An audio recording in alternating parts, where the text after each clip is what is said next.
यमराज की नगरी में बहती है भयानक नदी। दृश्य इतना भयानक कि सुनकर आत्मा कांप जाएगी। गरुड़ पुराण में यमलोक के बारे में बताया गया है कि ये 1 लाख योजन क्षेत्र में फैला हुआ है और इसके 4 मुख्य द्वार हैं। पापियों के लिए यमलोक का रास्ता काफ़ी कष्टकारी बताया गया है।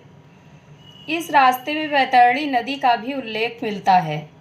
इस नदी का दृश्य भी इतना भयानक है कि सुनकर ही आप अंदर से कांप जाएंगे।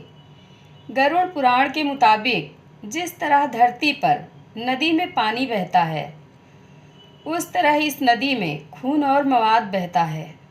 नदी के तट पर हड्डियों के ढेर लगे हैं। पापी व्यक्ति को इस नदी को पार करके निकलना होता है। जिस व्यक्ति के परिजनों ने गाय दान की है, वो आत्मा तो नदी को आसानी से पार कर लेती है, लेकिन बाकी पापी लोग नदी पार करते समय बार बार इसमें डूबते रहते हैं और यमदूत उन्हें बाहर निकालकर बार बार आगे की ओर ढकेलते हैं।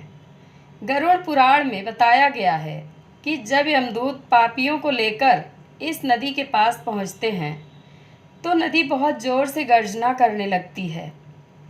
इसमें बह रहा रक्त खौलने लगता है। नदी में मगरमच्छ, मछली और वज्र जैसी चोंच वाले गिद्ध रहते हैं। यह दृश्य देखकर ही आत्मा डर से कांपने लगती है। इस नदी को पार करने के लिए एकमात्र नाव है।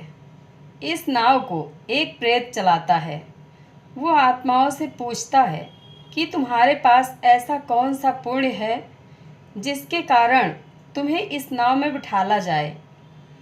जिन लोगों के परिजन गाय का दान करते हैं, उन्हें वह प्रेत अपनी नाव में बिठाकर इस भयानक नदी को पार करा देता है।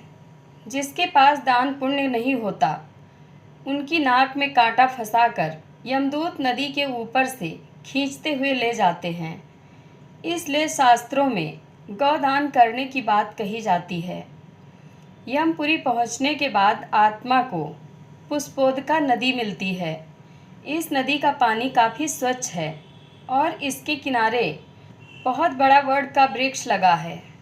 आत्मा इस नदी के किनारे पेड़ की छाया में बैठकर कुछ देर के लिए आराम करती है। परिजनों द्वारा किया गया पिंडदान और तर्पण उसे यहीं पर भोजन रूप में प्राप्त होता है और इससे उस आत्मा को शक्ति मिलती है। जय श्री हरि। कथा अच्छी लगे तो कमेंट बॉक्स में अपनी राय ज़रूर दें। धन्यवाद।